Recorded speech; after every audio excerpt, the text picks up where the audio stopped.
Amis, bonjour et bienvenue de nouveau sur votre chaîne École de la vie 21, la chaîne qui est dédiée pour vous, pour le monde de l'éducation. Aujourd'hui, je suis là pour discuter avec vous, pour vous parler d'un sujet qui fait l'actualité sur les réseaux sociaux. Plusieurs voix qui se sont élevées ces derniers jours pour dire voilà, le français n'est plus la langue de la science, le français c'est la langue de la colonisation. Et donc, ça y est, on doit arrêter d'étudier à base de français en tant que moyen, en tant qu'objectif. Et on doit le remplacer par l'anglais. Pourquoi? Parce que c'est la première langue mondiale, c'est la langue universelle. Quand on parle sur la langue universelle, déjà, il y avait une tentative de faire d'une langue qui s'appelle l'espéranto comme une langue étrangère. Pourquoi? Ça va être une chose de justice. Pourquoi? Parce qu'on a choisi une langue avec des caractères qui sont différents, qui sont choisis de plusieurs langues. Et donc, pour ne pas dire, voilà, il y a une langue qui va dominer les autres langues. Et ça n'a pas marché jusqu'à maintenant. Et c'est pourquoi, avec bien sûr le poids qu'occupent les États-Unis d'Amérique et la Grande-Bretagne dans le monde, l'anglais a occupé une grande place au niveau mondial et il est devenu la première langue mondiale, c'est la langue de la science. C'est pourquoi ces gens parlent de tout ça. Alors, il faut essayer de faire un rapprochement, donc une comparaison entre le français et l'anglais. Et ils disent, voilà, le français, ça y est, ce n'est plus la langue qu'on doit étudier à nos enfants, ou bien même ne doit pas donc occuper trop intérêt. Est-ce que c'est une bonne chose? Est-ce que c'est la bonne décision ou bien non? À mon humble avis, il ne faut pas être un petit peu impulsif et avoir quelque chose contre la France qui peut s'avérer une rancune, une haine contre l'ancien occupant du Maroc. Mais on doit voir les choses de plusieurs angles. Le Maroc a toujours été un pays francophone depuis le protectorat, depuis 1912. Un pays francophone, malgré qu'au nord du Maroc et au sud, il y a l'espagnol. Donc le Maroc est un pays qui est ouvert au niveau mondial, au niveau des langues. Nous avons l'arabe, nous avons l'amazigh, nous avons le français, nous avons l'espagnol. Alors maintenant, et le juif, bien sûr l'hébreu pour les juifs. Donc c'est une mosaïque de langues que nous avons au Maroc. Et le français occupe une place très très grande. Pourquoi? Parce que c'est une langue, c'est la première langue étrangère enseignée à nos enfants. Et elle est enseignée maintenant depuis le début, depuis la première année du primaire jusqu'à la dernière année de l'enseignement du secondaire, qui est le bac, en l'occurrence, des années bac. Donc, ça veut dire 2 années au moins d'études de français. Et nous avons déjà un personnel, un effectif d'enseignants qui dispense ces matières qui concernent le français, que ce soit comme objectif ou moyen. C'est-à-dire moyen d'études, surtout pour les disciplines scientifiques. Malheureusement, malgré tout ça, nous accusons une perte de vitesse concernant l'apprentissage du français. Et les chiffres, ils sont là. Ils disent que la majorité des Marocains ne maîtrisent pas le français. Ils comprennent le français, bien sûr, mais pour le maîtriser au niveau de l'écrit, au niveau de l'oral, c'est une chose qui est donc un petit peu, c'est très difficile de l'avoir aujourd'hui au Maroc. C'est rare de trouver ces gens qui maîtrisent le français. Pourquoi? Au moins, je vais dire une chose que j'ai parlé, sur laquelle j'ai parlé déjà dans des anciennes vidéos. C'est le bain linguistique qui fait défaut. Auparavant, il y avait la télévision qui diffuse des émissions françaises, des films, des documentaires, et il n'y avait pas d'antenne parabolique. Alors les Marocains étaient obligés de regarder la première chaîne marocaine et la deuxième chaîne. Au plus, il y avait la lecture occupait une place très très très importante, que ce soit les journaux, les romans. Alors aujourd'hui, avec l'internet, avec les antennes paraboliques, les gens ne sont pas obligés de regarder la télévision marocaine. Donc, ils se sont épanouis sur de nouvelles cultures, surtout au Moyen-Orient. Et le Moyen-Orient sait que l'anglais, il domine là-bas. Alors, c'est pourquoi les gens ne maîtrisent plus le français, à mon humble avis. C'est vrai, le français, il est toujours présent au niveau du parcours scolaire. Mais au niveau du bain linguistique, ça veut dire hors école, il y a une grande difficulté pour trouver le français. Alors, si tu ne fais pas un effort, tu ne vas pas trouver le français.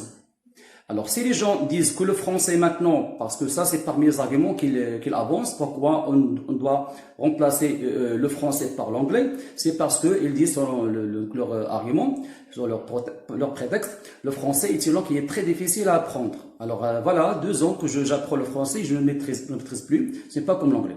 Alors, est-ce que c'est vrai?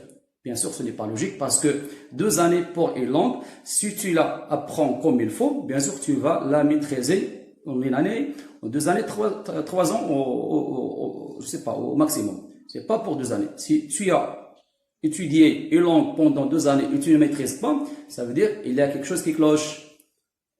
Quelque chose qui cloche, ça veut dire que tu n'as pas donné beaucoup d'intérêt, tu n'as pas déployé d'efforts, ou bien les enseignants n'étaient pas à la hauteur pour dispenser la langue française, surtout au niveau du primaire, ça c'est un grand problème. Donc le problème est ailleurs, ce n'est pas de la langue française. La deuxième chose, le français, ces gens qui sur les réseaux sociaux disent que le français ce n'est plus la langue de science. Qui dit ça? Le français est une langue qui est parlée par 300 millions de personnes à travers le monde. Il y a plus de 100 millions qui sont en train de l'apprendre. Ça veut dire dans 2 années, 3 années, on va voir plus de 400 millions. Donc c'est une langue étrangère d'une grande puissance qui est la France. Moi, je suis pas ici pour défendre les intérêts de la France, mais je défends les intérêts du Maroc et des Marocains. Voilà. Donc la France est une grande puissance, puissance mondiale. Donc sa langue, si j'étudie sa langue, c'est pourquoi? Parce que il y a plusieurs intérêts que je peux tirer donc de cet apprentissage. Parmi les grandes choses qu'on peut avoir de cette langue, d'abord, je dois dire qu'au niveau d'épanouissement culturel, c'est une grande fenêtre pour la modernité, pour le 21e siècle. Et si j'étudie le français, comme l'anglais, comme l'espagnol, comme l'allemand, sont des langues des grandes puissances mondiales. Donc, il y a plus qu'un intérêt que je peux tirer de cet apprentissage.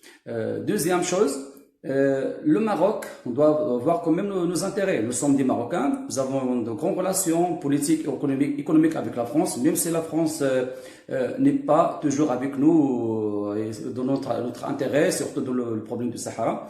Il se penche un petit peu pour l'Algérie. Pourquoi? Parce que jusqu'à maintenant, il n'a pas reconnu le Sahara comme terre marocaine.